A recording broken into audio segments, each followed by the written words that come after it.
Hello and welcome to this latest edition of Inside Sandwich. I'm Heather Harper. I am your Assistant Town Manager here in the town of Sandwich, and I'm really extremely fortunate to be joined here today by our Director of Community Development, Leanne Drake, and our Water Quality Program Manager, David Mason. We're here today to discuss the reuse and hopeful sale of 145 Main Street. Before we get going, I'd like to ask you that you share your feedback on this recording and anything that you'd like to share or have any questions about the Town Hall Annex or 145 Main Street. There'll be a QR code on the screen. We really welcome your feedback, and if this is a format that's interesting to you, we're happy to come back and do additional additions on other topics. What is 145 Main Street? It's an important property located in the heart of our historic district here in Sandwich, an area that I know that we all feel is incredibly special, not just to our community, but to the region as a whole.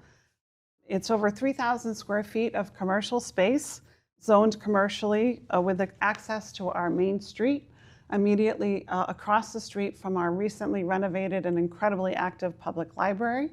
It's supported by its own parking lot and has the potential for rear egress, which is really critical to the success of some commercial activities and unique to service on a main street in a village district. Other important attributes include that it's included in the first phase of our wastewater facilities plan. It has a recently upgraded septic system, which we all know is very important with commercial properties. It has the potential to be expanded, which Mr. Mason will talk with us a little bit about. Interestingly, it has a place-based liquor license, which we'll talk a little bit about more about later. And for those of you that have been around for a while will recall, as I noted earlier, that is the former Town Hall Annex. So Leanne, I'd like to maybe start with you a little bit. If you could tell us a little bit about the process. We all know that our select board leads the major policy issues in our community. When we renovated our existing municipal building at 100 Route 6A, we left 5 buildings and brought multiple departments into that building. And one of the goals of the town and the select board at the time was to reduce the amount of facilities that we need to maintain and support. And this is one of those that they identified for resale. Can you talk a little bit about what that process is and the time frames and give us a little idea of what that looks like for us? Sure, absolutely, Heather.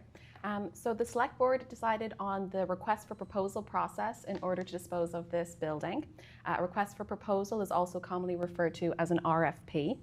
So the RFP allows interested proposers to submit their ideas for the building in order to demonstrate the use of the building and then to show their financial capacity to also execute that use. It's also a great tool because then the town is able to look at those proposals and those proposals and decide which one will be the highest and best use for the town and in best interest of the town. So that is going forward how we're going to receive proposals for that building. The key timeframes, June 18th, we released the RFP. And then on Wednesday, July 30th at 10 a.m., we're going to have a site visit whereby any interested proposers could view the property, walk through it. There'll be some town staff there in order to answer any questions they may have. And then all written questions must be into the town by August 5th in order to respond via addendum to the RFP. And then on August 15th, all proposals are due to the town. Now, we are very committed in getting the highest and best use for that property. So if qualified proposers feel they need more time, we can absolutely look at pushing that deadline back a little bit in towards the end of August in order to allow for time to get the highest and best use for that property. Thank you so much, Leanne. I think many folks in the public don't really understand the limitations that local governments have in the sale of anything, nonetheless real property like a building and land. Mm-hmm. And so we're very confined by the processes that we used.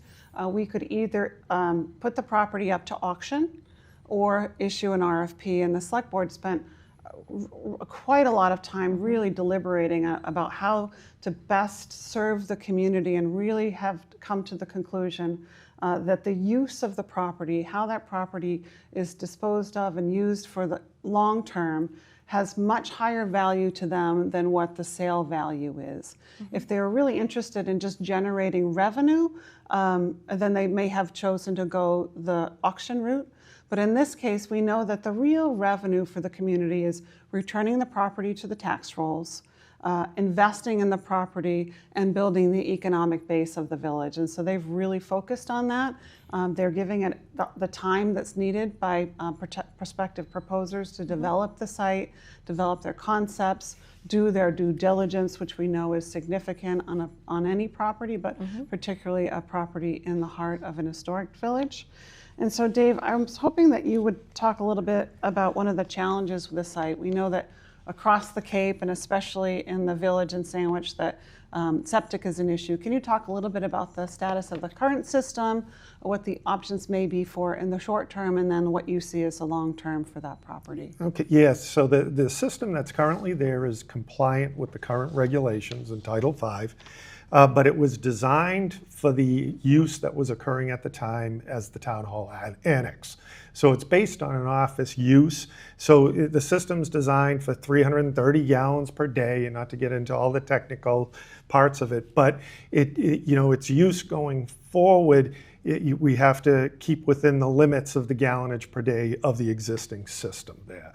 So there is the potential, though, for any responded to the RFP to take a look at, and we've kind of evaluated the existing site conditions, that there is high groundwater there, but with the land that's available, there's the potential ability to upgrade the system further, which would require elevating the system in the rear lot, which would gain you more gallonage per day with what type of use you may be proposing. And keep in mind, I think going forward of permitting that in the town, that the town has in mind also, as you had stated, it's within phase 1 of the wastewater planning. The intention would be that as soon as sewer lines are there and you're able to connect that property to it, the uses can expand. So I think there's the ability for the town to kind of look at what's being proposed and work with the proposer in the use, and with the knowledge that in the near future there'll be the ability to connect it to sewer at that time. So the ideal proposer would be someone that had, in my view, had the creativity and the need to use it in the short term, but one that could see the long-term value of that investment really be exponential over, in terms of property ownership, over a very reasonable period of time. Yes, because you're going to have a higher value of that property, like I said, in the near future when that sewer line comes in. The ability to expand its use, or increase its gallonage per day, or the type of use that you can allow. Like right now, it's limited as far as a restaurant use, but there's the ability to expand that in the future. So, we've been having a lot of fun internally, and we'll have a little bit more at the end of this conversation, thinking about what some creative uses may be there. And I really think of it as such an iconic spot in what I view is the most pristine historic village, perhaps in the Commonwealth, but certainly on the Cape. Yeah. The community's done a really beautiful job maintaining the historic integrity of it, thinking about how the uses reflect on what the historic land uses may have been there. That concerns some folks a little bit, Leanne, in terms of what the limitations are, in terms of the historic district limitations and what zoning might allow. If you would talk us through a little bit about that, I think we can allay some concerns, and then you can talk through what is allowed there and what that framework might look like for someone. Absolutely. So the building is located within the Village District, and it's also within the Historic District, the Old Kings Highway Historic District. The building itself is a colonial Greek revival. Any exterior changes to the building would require a permit through the Historic District Committee, but it does not have any separate historic preservation restrictions through the state. There's no permitting through the state to do anything on the exterior or interior of the building. So it was just locally for anything on the exterior of the building. And then as we look forward to uses, there are some uses that are allowed by right there. So to maintain the existing office use would be allowed by right. Any type of philanthropic institution that would go in there is by right, and then also any type of museum use that would maybe want to go in there is by right. And then through special permit with our zoning board, uses like a restaurant, a primary residence, an art gallery, and things of that nature are allowed by special permit. So that just requires a permit through our local board. Special permits shall usually be granted, and within that village district, that district was created to allow the vibrancy of mixed uses that allowed residential and commercial hospitality uses, spa type uses, like we have the iconic Daniel Webster beside us. We have a lot of restaurant uses in the area, and that is the fit for that district. You said something about a special permit, and special permit shall be granted, I think were the term that you used. Yes. Can you talk a little bit about that? A Sure. special permit, is that how does that work? So you apply for a special permit with the planning office and go before the Zoning Board of Appeals. The board's looking at noise, nuisance, and hazards to the neighborhood.